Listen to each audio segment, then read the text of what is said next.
Hey guys, welcome back to the channel. In today's video, I'm going to be talking about the fact that I've recently just ticked over 3 whole years relapse free from multiple sclerosis. Now, it's something that I'm obviously over the moon about, and it's great that I'm at a place where I feel like my disease is under control. And I've only been on treatment for just over a year of that. So a lot of the time it was down to all the changes that I've made to my lifestyle, my diet, and all sorts of things like that. And so in this video, I just wanted to kind of run over my story to date and the changes that I made so that I can share it with you guys and so that we can all take on board the things that have worked for me, and you can let me know what's worked for you, because that's the whole point of this channel, is to try and take control of your autoimmune condition as much as possible naturally, as well as obviously using the treatments that are available. So let's dive straight into the video. If you like the video, make sure you hit that like button and subscribe to the channel for more videos like this about my journey with multiple sclerosis.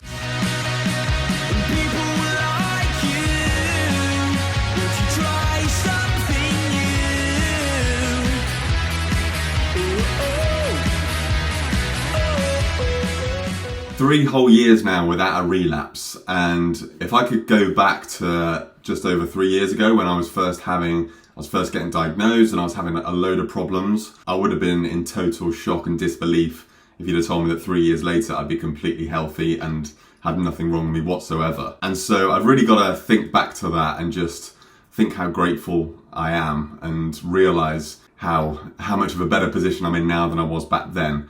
Because it's easy to kind of forget when you start to feel healthy as time goes by, and you forget how difficult it was and how scary it was at the start. But I do put down all of the positive changes that I've made in my life. I think that that's the reason why I've managed to get my disease under control. Because as I mentioned in the intro, I've only been on my treatment, Ocrevus, for just over a year now. So there was a good chunk of it that I wasn't on any treatment at all, because it took so long to get on the treatment on the NHS here in the UK. And so I really do feel like the changes that I've made to my life in terms of diet, exercise, stress, breath work, all that I'm going to talk about in this video is what's contributed to keeping my multiple sclerosis at bay. And I think that you can do it too if you take on board or at least try some of these things and see what works for you, because it's difficult to say as well what exactly is working and what isn't. But I think overall it's just the fact that psychologically you feel a lot more in control of it. And I do think that whatever's going on in your head really does affect the rest of your body and your immune system and everything. So it's really important to have that sense of control, especially with something like MS that feels so uncontrollable and just like a raging bull that you can't control. So the main thing that I've been doing, and probably the biggest change to my life, has been my diet. When I was diagnosed, I looked into all these sorts of things that could help keep the disease at bay, and the main thing that kept coming up was diet. And I checked out a lot of different diets, and I settled on, in the end, the best bet diet, because I thought, just from reading into the literature, the science behind it, it made the most sense to me. And I know that there's things like the Walls Protocol, the Swank diet as well, also have really good effects for people. But this one was the one that just made the most sense to me. You know, 3 years on now from the diet, and I haven't cheated once. I haven't had a single cheat meal. On the diet, you've got to cut out dairy, gluten, legumes, so that's soy, that's chickpeas. And then it's about kind of reducing your sugar intake, cutting out sweeteners, artificial sweeteners, all that kind of stuff. And ever since I started the diet over 3 years ago now, I haven't had a single cheat day where I've knowingly consumed any of those things. There's obviously been times where I've probably had a bit of cross-contamination here and there, but I've never knowingly had, you know, a cheeseburger or something like that, or just some cheese on my pasta. It was one of those things that at the start was really difficult, but as time goes by, you just get so used to it, and now I'm just completely used to it. It doesn't even cross my mind to want gluten, like a gluten beer or a sandwich or a pizza or anything like that, because I just know that I can't eat it. Yeah, that's definitely a change that I've made to my life that I think has made a massive difference, because ever since I went on the diet as well, I felt a lot healthier in myself because I was cutting out a lot of those things and just being a lot more mindful of my diet on a day-to-day basis. And it makes you think more about everything that you eat and put into your body, because at the end of the day, you really are what you eat. And so what you're putting into your body, what your body's reacting to. So the theory behind it as well is that essentially the modern Western diet that we have, it's really not healthy. And it causes a lot of aggravation in your gut and causes a leaky gut, which causes food particles to leak through into the bloodstream where it shouldn't be, and then your body goes, whoa, this shouldn't be here, so the immune system attacks it, and then every once in a while, when it's doing all that, it gets confused and ends up attacking itself, which causes an autoimmune condition. And so the thinking is that if you cut out the worst foods, so gluten, dairy, legumes, things like that cause leaky gut as well, then you can get on control of the disease itself. And so I really think that the diet has helped massively in my turnaround, if you like, of keeping the disease under control. But do let me know in the comments what diets you've tried, or if you're skeptical. I'd love to know and find out where you're at with it. The next big change that I've made has been, and the next most important I think, is sleep. Sleep is something that we all know how important it is, but especially in a disease like MS where your body is literally attacking itself and then trying to kind of recover and rebuild that myelin, you really do need to keep on top of your sleep. I've really prioritized my sleep since my diagnosis because I've never been a really good sleeper. I've always struggled to fall asleep at night. I never really feel that well rested, and so it's something that I've really had to focus on. And I do things like I do breath work before I go to sleep every night to help me fall asleep quicker. I read before bed, try to turn all the lights off kind of before sort of 10 o'clock at night. Things like that, just to really help my circadian rhythm and just get a really good consistent amount of sleep every night. And on top of that as well, I'm also tracking my sleep using my Whoop band, which has really helped with that as well, because with a Whoop band, you can actually see how long you slept for. You can see the quality of your sleep. You can see how much REM sleep you've had, how much deep sleep. And so that's stuff that without this, you don't really know what's going on. You just wake up and think, oh, I slept quite well, or oh, I didn't sleep very well last night. Whereas with this, you can actually see the data. And so I would really advise it for anyone that's looking to track their sleep, and it also tracks your general fitness as well, a bit like an Apple Watch or a Fitbit, something like that. And if you're looking to try Whoop, then I've got a link in my bio for a free trial. Definitely I'd advise giving that a go to help with your tracking of your sleep and your overall fitness as well. Then another aspect of my life that I really try and focus on is my exercise routines. It's something that I know that a lot of people with MS will be a lot more hampered than me and will find exercising much more difficult. But it's just best to do as much as you possibly can. Keep pushing your body, keep pushing it out of its comfort zone, whatever your comfort zone is, because that's going to force your body to rebuild connections within your brain, which is going to actually, how they've shown is how remyelination can happen, because your brain can literally rewire itself when you're trying to teach it new things and do things that you haven't been able to do in the past. And so I'm a really strong believer that plays a significant role in kind of helping to keep your body in an anabolic mode where it's building rather than breaking stuff down and being catabolic. And then on top of that as well, obviously your cardiovascular health is really important, and getting that blood flow around the body, getting it to the brain, that's going to be really beneficial for MS sufferers as well. So that's something that I really like to focus on. It's always been a big part of my life anyway, and it's something that I've not let slip since my MS diagnosis. Another thing that I've really focused on over the last sort of year and a half or so has been essentially the Wim Hof method. So I don't know if you've heard of the Wim Hof method or Wim Hof himself. He's a Dutch guy that's got these really crazy ideas about breath work and body control and ice plunges, ice baths.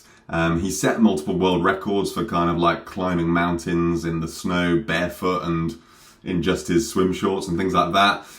If you haven't checked him out, you should take a look. But a lot of what he says is really true. And so I try to implement a lot of those things in my life. Try and do breath work once a day.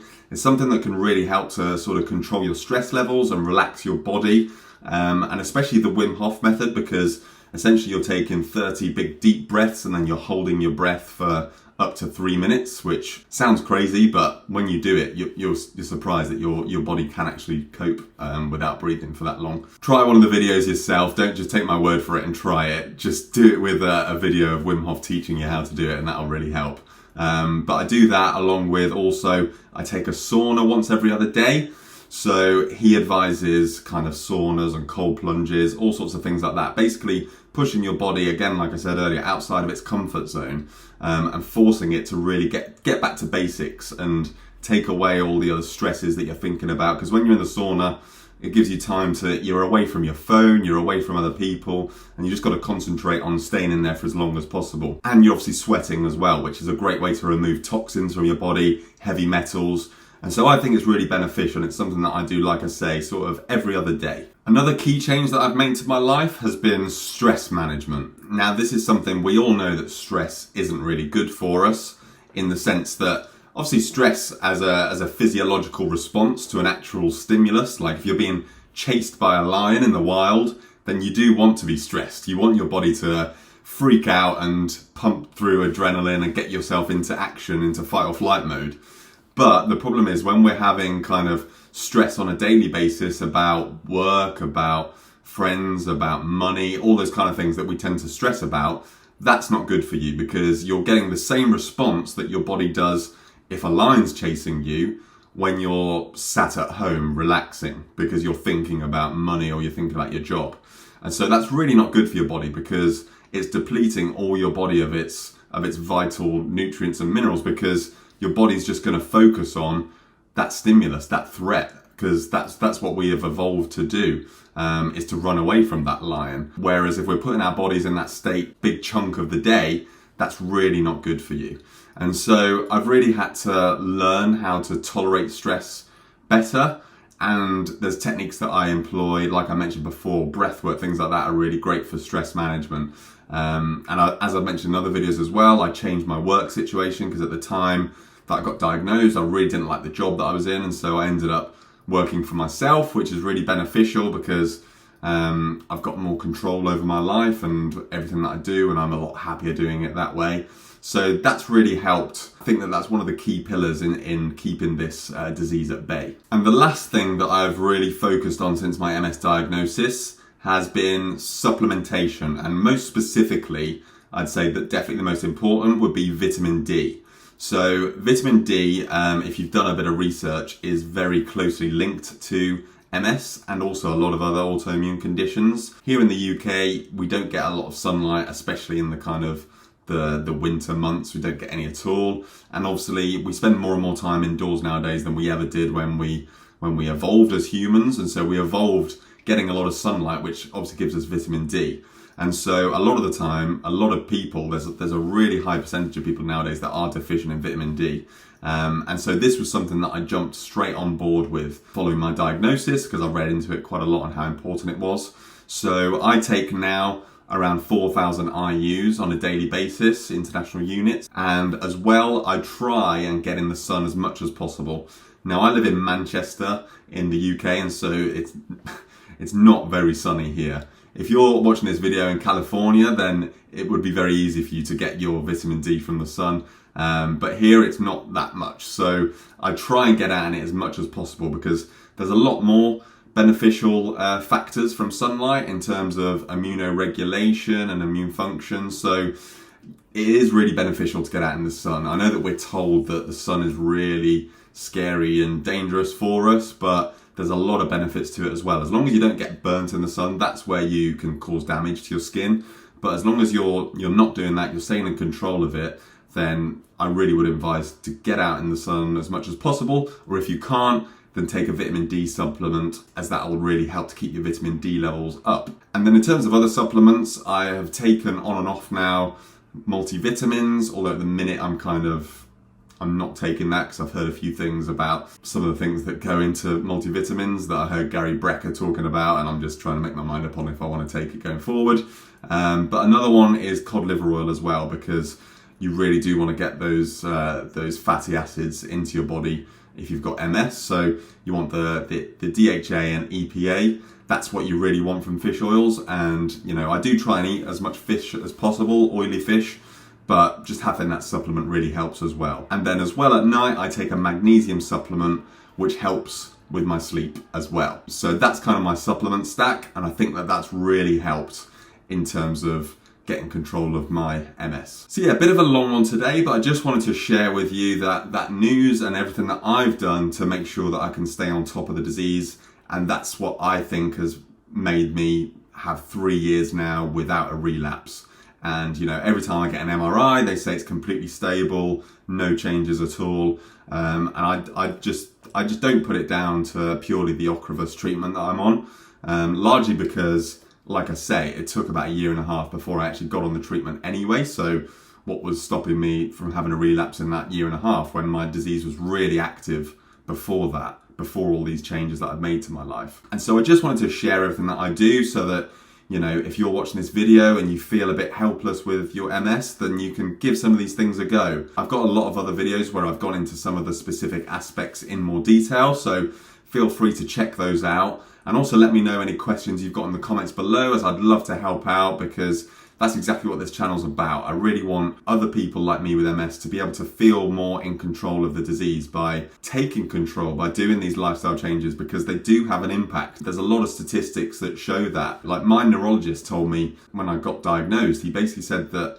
people who kind of look into it a lot more and do their own research actually statistically do better than people who don't. It was quite a damning admission, I thought, but basically, even he admitted that people who basically take action themselves do a lot better in terms of their long-term outcomes. If you've not yet done anything about your MS, then I really do advise you and want to compel you to try something. Try just one of the things that I've mentioned in this video and see if it helps you and makes you feel better, and then you can move on and try a different one. And I just know that if you implement some of these strategies, that you'll be able to feel a lot more in control, which will definitely positively affect kind of your disease outcome. So thanks for tuning into the video. If you liked the video, as I said earlier, make sure you hit that like button and subscribe to the channel for more videos like this. Let me know your thoughts in the comments below, and I'll see you in the next video.